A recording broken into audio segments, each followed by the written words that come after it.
దేశ సార్వభౌమత్వం సమాఖ్య స్ఫూర్తిని ఐక్యంగా కాపాడుకోవడం ప్రతి పౌరుడి బాధ్యతని తెలంగాణ కాంగ్రెస్ సేవాదళ అధ్యక్షులు మిద్దెల జితేందర్ అన్నారు. కులాలు మతాల పేరుతో విద్వేషాలు లేకుండా ప్రజలు కలిసికట్టుగా జీవించే సమాజం నిర్మించడమే సేవాదళ ప్రధాన లక్ష్యమని స్పష్టం చేశారు. అలాగే సేవాదళ ద్వారా నాయకత్వ లక్షణాలు పెంపొందించుకోవడానికి శిక్షణ శిబిరాలు కీలక వేదికలని, ఈ వేదికల నుంచి ఎంతో మంది ఎంపీలు ఎమ్మెల్యేలు ఎదిగారని తెలిపారు. ప్రస్తుతం నాంపల్లి ఎగ్జిబిషన్ గ్రౌండ్ లో జరుగుతున్న సేవాదళ శిక్షణ శిబిరంలో భాగంగా మా బ్యూరో చీఫ్ శేఖర్ తో Middela Jitender face to face.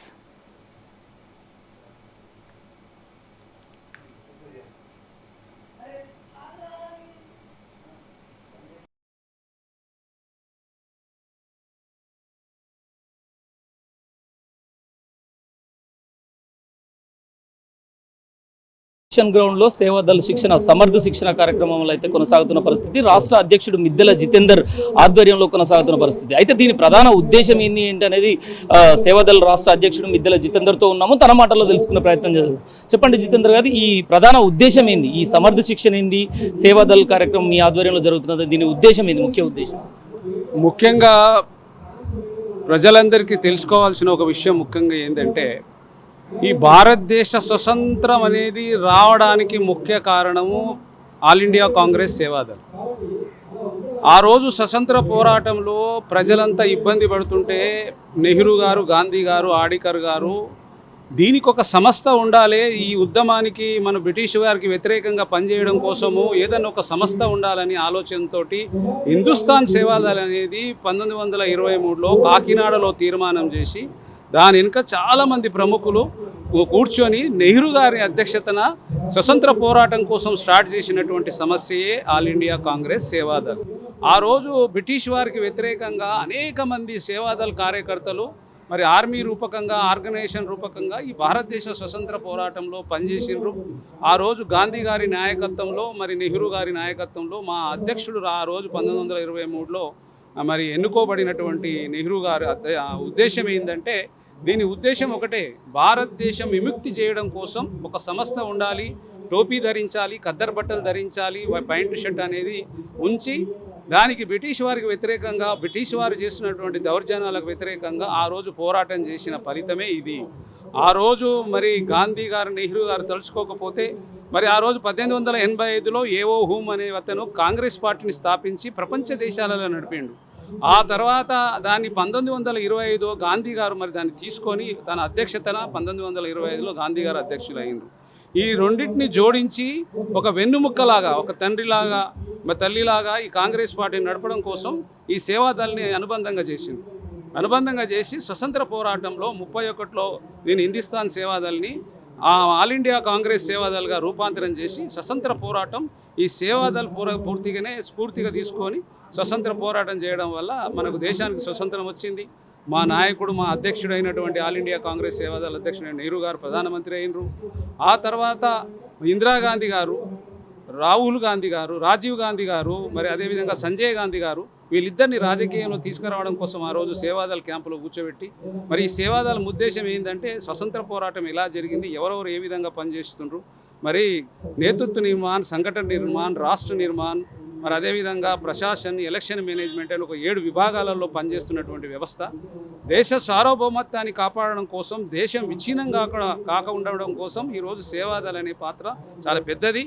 మరి ఆ రోజు 1927లో సేవాదళ మొదలైన తర్వాత 1925లో దురబుద్ధితో హిందూ, ముస్లిం, సిక్, ఇసాయిని సర్వధర్మాల వాళ్ళు ఇక్కడ పనిచేస్తున్నారు, మేము ఉండము అని ఒక దురబుద్ధితో హెగ్డే వారు, మరియు అదేవిధంగా హెగ్డే వారు వారి బృందం అంతా సేవాదళ నుంచి విడిపోయి 1925లో వాళ్ళు ఆర్ఎస్ఎస్ రూపకంగా పెట్టుకొని హిందూ రూపకంగా హిందువులం, మేము హిందువులం సపరేట్ ఉంటాము, మాది కాషాయి జెండా అని చెప్పేసేసి వాళ్ళు సపరేట్ కావడం. అదేవిధంగా వాళ్ళు చేసినటువంటి కాన్స్టిట్యూషన్ని కూడా ఆమోదించకపోవడం, జెండాని ఆమోదించకపోవడం, అనేక పర్యాల జెండాని వాళ్ళు కాల్చివేయడం, రాజ్యాంగాన్ని కూడా కాల్చివేయడం, ఇలా అనేక దుశ్చర్యలతో ఇక్కడ ఉన్నటువంటి మన భారతదేశంలో ప్రభుత్వం ఆ రోజు ఉన్న పరిస్థితులలో మరి భారత భావి ప్రధానమంత్రి అయినటువంటి నెహ్రూ గారు ఆ రోజు కనీసం 50 కోట్ల జనాభాలో 20 గ్రామాలకు విద్యుత్ లేకుండే ఈ భారతదేశాన్ని ఎలా బాగుపరచాలి, అదేవిధంగా సమైక్యంగా ఆ రోజు మరి హిందూ, ముస్లిం, సిక్, ఈసాయి అని సర్వధర్మాల వాళ్ళు మన భారతదేశంలో 50 కోట్లలో నివసిస్తుండే వాళ్ళందరినీ కాపాడుతూ, సర్వధర్మాలను కాపాడుతూ, భారతదేశ సార్వభౌమత్వాన్ని కాపాడుతూ మరి ఈ దేశాన్ని 140 కోట్ల జనాభా వరకు వచ్చే వరకు మరి ఆ రోజు నెహ్రూ నుంచి మొదలు పెడితే నెహ్రూ గారు, ఇందిరాగాంధీ గారు, అదేవిధంగా మళ్ళా మన వల్లభాయ్ పటేల్ గారు, మరి అదేవిధంగా మనకు ఉన్నటువంటి మన్మోహన్ సింగ్ గారు, ఇట్లా నరసింహారావు గారు, రాజీవ్ గాంధీ గారు టెక్నాలజీని తెచ్చి ఇట్లా కాంగ్రెస్కు సంబంధించినటువంటి వ్యక్తులు మరి దేశాన్ని అభివృద్ధి చేసారు. దానికి వాళ్ళకు ఒక స్ఫూర్తి సేవాదల్ అంటే మా దగ్గరకు వచ్చిన తర్వాత ఇక్కడికి ఆల్ ఇండియా కాంగ్రెస్ తర్వాత మరి ఇక్కడ మేము తెలంగాణ ప్రదేశ్ కాంగ్రెస్ సేవాదల్ని నాకు గత 3 సంవత్సరాల కింద బాధ్యత ఇచ్చారు. నేను 1980 అప్పట్లో సేవాదళ కార్యక్రమాలు ఇలా చేసింది దేశం కోసం, ఓకే మీ సపోర్ట్ ఇచ్చింది సేవాదళ అనేది. కానీ ప్రస్తుతం సేవాదళ్ తెలంగాణలో కాంగ్రెస్ పార్టీకి రాష్ట్ర వ్యాప్తంగా, దేశవ్యాప్తంగా కూడా సేవాదళ అప్పుడంటే స్వాతంత్ర పోరాటంలో ఓకే సహాయంగా ఉన్నారు. ఇప్పుడు ఏంది పరిస్థితి, మీ పాత్ర ఏంది? ఇప్పుడు ఆ రోజు తర్వాత స్వతంత్రం వచ్చిన తర్వాత కూడా నెహ్రూ గారు ప్రధానమంత్రి అయ్యిండ్రు. ప్రభుత్వ పరంగా కూడా ఆ రోజు స్వతంత్ర పోరాటంలో పనిచేసినటువంటి సేవాదళకు సంబంధించిన వాళ్ళే ఎంపీలు అయినరు, ఎమ్మెల్యేలు అయినరు. తర్వాత పార్టీని కూడా వాళ్ళే నడిపినారు. కాబట్టి మొత్తం టోటల్గా సేవాదళకు ఆల్ ఇండియా కాంగ్రెస్ సేవాదళకు ఉన్నట్టు వ్యక్తులే ప్రభుత్వాన్ని ఇటు పార్టీని నడిపారు. 1979 వరకు కూడా బూత్ కమిటీస్ వరకు కూడా సేవాదళే పనిచేసింది. పూర్తిగా ఉన్న వాళ్ళందరూ ఈరోజు సేవాదళ లేకుండా, శిక్షణ లేకుండా ఎక్కడ కూడా రాజకీయం చేయలేదు. ఇందిరాగాంధీ, నెహ్రూ గారు, గాంధీ గారు, మరి ఆ తర్వాత ఈ రాజీవ్ గాంధీ గారు, సోనియా గాంధీ గారు, రాహుల్ గాంధీ గారు, ప్రతి ఒక్కరూ ఇక్కడ 20 రోజులు, 3 రోజులు అది సహయోగి, తర్వాత సామర్థ్, తర్వాత విశారద్ అనేది 3.5 రోజులు, 5.5 రోజులు, 10 రోజులు, 20 రోజులు ఇలాంటి విభాగాలతో మేము సేవాదళ మనం అంటే ఆల్ ఇండియా లెవెల్లో అనేక రకాలుగా చేసి దేశంలో జరుగుతున్నటువంటి వ్యవహారాల మీద మాట్లాడడం కోసం, అదేవిధంగా దేశాన్ని విచ్ఛిన్నం కాకుండా, హిందూ ముస్లింలు విడిపోకుండా ఈ దేశం సమైక్యం ఉండడం కోసం మా లక్ష్యం ఒక్కటే, అందరు కలిసి ఉండాలి. భారతదేశాన్ని అభివృద్ధి పదంలో నడిపించడం కోసం, సమిష్టి కోసం, దేశ సార్వభౌమ కోసం సేవాదళ్ ఎల్లవేళలా పనిచేస్తుంది. ఎన్ని రోజుల కార్యక్రమం ఇది? శిక్షణ శిబిరంలో ఎలాంటి, అంటే ఎంతమంది పాల్గొంటారు, ఎన్ని రోజులు, ఎలాంటి అంశాలపైన శిక్షణ ఇస్తారు, ఎవరెవరు వస్తారు? ఇప్పుడు దీంట్లో రాష్ట్ర కమిటీ, తెలంగాణ ప్రదేశ్ కాంగ్రెస్ కమిటీ ఒకటి, అదేవిధంగా జిల్లా అధ్యక్షులు, కాంగ్రెస్ మన కాన్స్టిట్యున్సీ అధ్యక్షులు, మండలాల అధ్యక్షులు, ఈ 4 విభాగాలకు సంబంధించిన వాళ్ళందరికీ ఇక్కడ ట్రైనింగ్ ఇస్తున్నాం. అసలు స్వతంత్రం ఎట్లా వచ్చింది, స్వతంత్ర ఫలాలు ఏ విధంగా అందినాయి, ఎవరెవరు పోరాటం చేసిండ్రు, ఆ తర్వాత దేశం ఎట్లా ఉండే, ఆ దేశం తర్వాత ఏమేమి ఉంది, ఎవరెవరు పనిచేసారు అనేది మోటివేట్ చేయడానికి, అదేవిధంగా రాష్ట్రంలో జరుగుతున్నటువంటి అభివృద్ధి పదం, రాష్ట్రం ఏముండే, ఈరోజు మరి మహేష్ కుమార్ గౌడ్ గారు పార్టీ అధ్యక్షుడిగా, అదేవిధంగా రేవంత్ రెడ్డి గారి సారథ్యంలో పార్టీ నడుస్తుంది. ఈరోజు ప్రభుత్వ పరంగా ప్రభుత్వ పథకాలు, మరి అన్ని విషయాలు మేము ప్రజల దగ్గరకు తీసుకుపోతున్నాం. ఇది ఒక స్వచ్ఛంద రూపకంగా రూపాయి తీసుకోకుండా పనిచేసి ప్రజల్ని మమేకం చేసి దేశ సార్వభౌమత్వాన్ని కాపాడడం కోసం పనిచేసే విధంగా తీర్చిదిద్దుతున్నాం. కార్యకర్తలను కూడా తీర్చిదిద్దుతున్నాం. ఇంత పెద్ద కార్యక్రమానికి మీకు ప్రభుత్వం నుంచి, మీ పార్టీ నుంచి పూర్తి స్థాయి సపోర్ట్ ఉందని భావించవచ్చా? తప్పకుండా. ఇప్పుడు ఈరోజు సపోర్ట్ అనేది ఎప్పుడు ఉంటుంది, కానీ ఆర్థికంగా కొంత మేమే చేసుకోగలుగుతున్నాము. మేము ఎవరిని కూడా అడగలేదు ఇప్పటివరకు. నాకు 3 సంవత్సరాల కింద అవకాశం ఇచ్చినప్పుడు నేను యాక్చువల్గా బేసికల్గా నేను యూత్ కాంగ్రెస్ 1982లో, ఆ తర్వాత INTC రాష్ట్ర అధ్యక్షుడిగా అయినాను, ఎన్నో 200 యూనియన్స్ ప్రెసిడెంట్ అయినాను, PCC సెక్రటరీగా చేసినాను, INTC రాష్ట్ర అధ్యక్షుడిగా 15 సంవత్సరాలు చేసినాను. ఈ 3 సంవత్సరాల నుంచి కూడా మరి ఇటు జరిగినటువంటి విధానసభ ఎలక్షన్లో పనిచేసింది మా క్యాడర్ అంతా, MP ఎలక్షన్స్లో పనిచేసింది మా క్యాడర్ అంతా, బై ఎలక్షన్లో పనిచేసింది, మున్సిపల్ ఎలక్షన్లో పనిచేసింది. స్పెసిఫిక్గా జూబిలీస్ ఎలక్షన్స్లో 400 మంది 15 రోజులు పనిచేసారు మా వాళ్ళు, రూపాయి తీసుకోకుండా. అంటే అంత స్వచ్ఛందంగా పార్టీ కోసం వెన్నుముక్కలాగా పెద్దలంతా, రాహుల్ గాంధీ కానీ అందరూ ఒకటే అంటారు, ఇది వెన్నుముక్క లాంటిది కాంగ్రెస్ పార్టీకి, దీన్ని వాడుకుంటే నేర్చుకున్నంత ఉంటుంది, సముద్రం లాంటిది సేవాదళ్ అనేది. ప్రస్తుతం పార్టీలో పదవులు ఇవ్వడం లేదు, చాలా నిరుత్సాహంతో ఉన్నారు, అసంతృప్తితో ఉన్నారు. సేవాదళ కార్యకర్తలు కావచ్చు, సేవాదళలో ఉన్న ముఖ్యులను కూడా పార్టీ గుర్తిస్తలేదని కొంత అసంతృప్తితో ఉన్నమాట వాస్తవం? అలాంటిది ఏం లేదు, కానీ మనకున్నటువంటి ఈ 43 సంవత్సరాలు, 1983 నుంచి ఈ రోజు వరకు 15 సంవత్సరాల అధికారంలో ఉన్నాం. ఇప్పుడు ఒక 3 సంవత్సరాల అధికారంలో ఉన్నాం.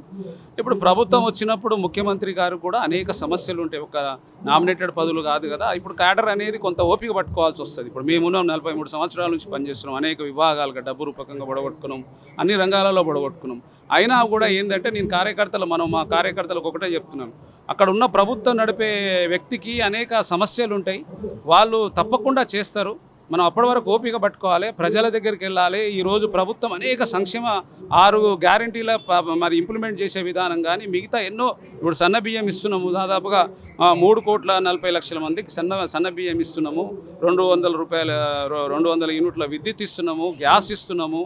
ఇట్లా చెప్పుకుంటూ పోతే చాలా పథకాలు మరి రేవంత్ రెడ్డి గారి నాయకత్వంలో మరి నడుస్తూ ఉన్నాయి. కాబట్టి నామినేటెడ్ పదవి విషయంలో కొంత అందరూ అలక చెందాల్సిన అవసరం లేదు. ప్రభుత్వం అనేది దీర్ఘకాలికంగా ఉంటుంది. అందరం మేము మా సేవాదళ కార్యకర్తలకు అయితే మేము ఒకటే చెప్తున్నాం, అందరికి కార్యకర్తలు కూడా ఒకటే విజ్ఞప్తి చేస్తున్నాం, ఓపిక పట్టండి. ముఖ్యమంత్రి గారికి అనేక సమస్యలు ఉంటాయి, ప్రజా సమస్యలు పరిష్కరించుకొని మన పార్టీ కార్యకర్తలు కూడా సమస్యలు పరిష్కరిస్తారు అన్నట్టుగా. మిద్దెల జితేందర్ గారు చాలా ఏళ్ళుగా ఇప్పుడు బాధ్యతలు అప్పచెప్పారు సేవాదళకు సంబంధించి. సేవాదళ నుంచి ఎమ్మెల్యేలు ఎంపీలు అయిన వాళ్ళు ఉన్నారు మీ పార్టీలో, కానీ మిద్దెల జితేందర్ కూడా నెక్స్ట్ పార్టీలో ఎమ్మెల్యేగా ఉండే అవకాశం ఉందా? ఏదైనా నామినేటెడ్ పోస్ట్ వచ్చే అవకాశం? నేను సీనియర్ నాయకుడిని, నాకు పార్టీ అంటే అభిమానము. 43 ఏళ్లలో ఎక్కడ కూడా నేను పోకుండా ఎన్నో అవకాశాలు వచ్చిన ఇతర పార్టీల నుంచి నేను పోలేదు. ఎందుకంటే నాకు పార్టీ అంటే ఇష్టం.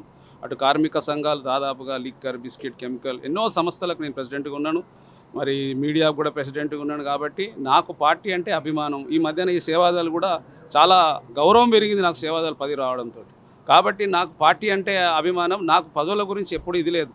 నేను గవర్నమెంట్ ద్వారా కోరేది ఒకటే, ఈ పార్టీ అధ్యక్షుని కూడా నిన్న కూడా అదే కోరినా, ముఖ్యమంత్రి గారిని కూడా అదే కోరుతున్నాను. నాకు ఇవ్వకున్నా పర్వాలేదు, కానీ నా కింద ఉన్న కార్యకర్తలు కొన్ని డైరెక్టర్ పదవులు వాళ్ళు ఇస్తే వాళ్ళ జీవితాలు కొంత బాగా అవుతాయి, ఇంకా బాగా పనిచేయగలుగుతారు అన్నట్టుగా నేను అడుగుతున్నాను తప్ప నాకు ఇవ్వకున్నా పర్వాలేదు. వాళ్ళకి ఇస్తే చాలు. కొన్ని ఒక 50-20 డైరెక్టర్ పదవులు ఇస్తే వాళ్ళకు కూడా కొంత గౌరవం పెరుగుతుంది. టెంపుల్ కమిటీస్ కానీ, చైర్మన్, మనం కార్పొరేషన్లలో డైరెక్టర్ పదవులు కానీ ఏదైనా చిన్న పదవులు ఇచ్చినా కూడా మా వాళ్ళు ఎప్పుడు కూడా సేవాదళ కార్యకర్తలు పదవుల కోసం పనిచేయరు. ఓన్లీ దేశ విచ్ఛిన్నం కాకుండా దేశ సార్వభౌమత్వాన్ని కాపాడడం కోసమే పనిచేస్తారు తప్ప ఈ దేశం ఐక్యంగా ఉండాలి, హిందూ ముస్లిం సిక్ బాగుండాలి. ప్రపంచ దేశాలలో ఈరోజు పరిస్థితి చూస్తున్నాం, అంతా హిందూ ముస్లింలే కొట్లాడుకొని చనిపోతున్నారు. ప్రపంచ దేశాల అశాంతి ఉంది. ఈరోజు ప్రపంచ దేశాలలో ఒక గొప్ప దేశం నాడు నెహ్రూ గారి నుంచి వేసినటువంటి దాని మొక్కల్ని ఈరోజు పెద్ద వృక్షంగా మారిపోయి ఈరోజు దేశంలో ప్రపంచంలో 3వ స్థాయికి వచ్చింది. కాబట్టి ఇది బ్రహ్మాండంగా చేయగలుగుతున్నాము. మరి గడిచినటువంటి ప్రభుత్వంలో ప్రధానులు పనిచేసినప్పుడు మరి 34% పెట్టుబడులు వస్తాయి, ఈరోజు 24% పడిపోయింది. బీజేపీ ప్రభుత్వం ఎంతసేపు హిందూ ముస్లిం సిక్ ఈసాయి అన్నట్టుగానే కులాల మధ్యనే పెట్టుడు. కానీ నేనేమంటున్నాం, ఈ దేశంలో 100 కోట్లు 18 నుంచి 35 సంవత్సరాల వాళ్ళు ఉన్నటువంటి యూత్ ఉన్నారు, ఐకాన్స్ ఉన్నారు. ఈ ప్రపంచంలో ఏ దేశానికి లేనటువంటి అవకాశం ఉంది మన దానికి. ఏ పరిశ్రమలు పెట్టాలి, సంపద సృష్టించాలి, ఎడ్యుకేషన్ కావాలి, ప్రపంచ దేశాల ఇండియా నెంబర్ 1 కావాలన్నట్టుగా మా ఆశయం. మా సేవాదాలు పూర్తిగా పనిచేస్తాయి. పదవులు మాకు అక్కర్లేదు, మేము పనిచేస్తాం. పదవులు ఆటోమేటిక్గా మా దగ్గరికే వస్తాయి. పనిచేసినప్పుడు కంపల్సరీ ఇస్తారు. కానీ నేను ఒక్కటే కోరేది ఏంటంటే, ముఖ్యమంత్రి గారికి అనేక సమస్యలు ఉంటాయి, అనేక బాధలు ఉంటాయి, గుర్తిస్తారు, ఇస్తారు.